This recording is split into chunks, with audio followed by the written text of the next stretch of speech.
খেয়ে দিয়ে জীবনকে উপভোগ করুন। আর সাথে যদি থাকে মাংস তাহলে তো কোনো কথা নেই। আসসালামু আলাইকুম, সবাই কেমন আছেন? আবার চলে আসলাম একটি নতুন রেসিপি নিয়ে, মাংস। তো চলুন রান্নার প্রসেস এবং উপকরণ জেনে নেওয়া যাক। আমি প্যানের মধ্যে 1 কাপ পরিমাণ তেল দিয়ে আধা কেজি মাংস নিয়েছিলাম, সেটা আমি প্যানের মধ্যে দিয়ে 2 থেকে 3 মিনিটের মতো মাংসটাকে ভালোভাবে ভেজে নিব তেলের মধ্যে। ভাজা হয়ে গেলে যখন মাংসের কালারটা চেঞ্জ হয়ে যাবে তখন দিয়ে দিব এখানে 2টা বড় সাইজের পেঁয়াজ কুচি আর একটা টমেটো কুচি। দিয়ে দিব আদা রসুন বাটা 2 চামচ, গরম মশলার গুঁড়া 1 চামচ, হাফ চামচ জিরা গুঁড়া, হাফ চামচ ধনিয়া গুঁড়া, মরিচ গুঁড়া আর হলুদ গুঁড়া। তারপরে দিয়ে দিব স্বাদ মতো লবণ। তারপরে দিয়ে দিব এলাচ আর লবঙ্গ। দিয়ে এটাকে ভালোভাবে মিক্স করে নিব। মিক্স করে নেওয়া হয়ে গেলে এটা ভালোভাবে একবারে সুন্দরভাবে সবগুলো উপকরণ মিক্স করে নিতে হবে।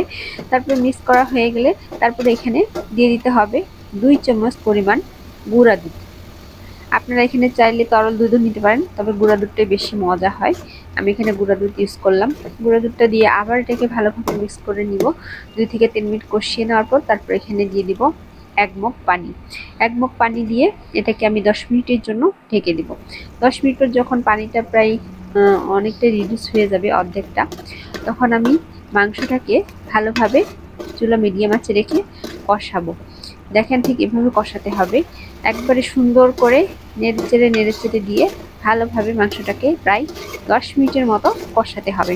আর এই মাংসটা যতই কষাবেন ততই কিন্তু মজা হবে। আর মাংসটা যদি না কষান তাহলে কিন্তু একদম মজা হবে না, বলে দিচ্ছি। দেখেন এভাবে 10 থেকে 15 মিনিট সুন্দর চুলা হালকা মিডিয়াম আঁচে রেখে কষিয়ে নিতে হবে।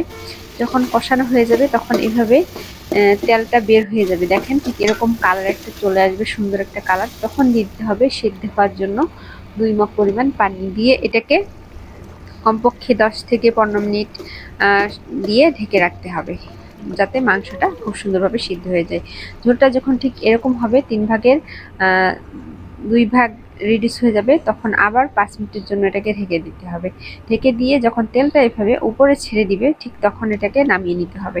নামিয়ে নেওয়ার পর এটাকে একটা সুন্দর বাটি অথবা যে কোনো কিছুতে আপনি পরিবেশন করে নিন। আমি একটা ছোট্ট পাতিলে পরিবেশন করে নিচ্ছি। দেখেন কতটা লোভনীয় হয়েছে দেখতে, ঝোলটা কত সুন্দর হয়েছে। এটা কিন্তু খেতে অনেক মজা।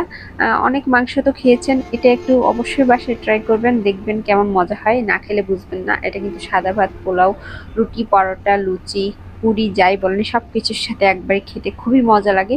আমার কাছে অনেক মজা লেগেছে, আশা করি আপনাদেরও ভালো লাগবে। আর আপনাদের যদি ভালো লাগে থাকে ভিডিওটি, তাহলে অবশ্যই বাসায় ট্রাই করবেন।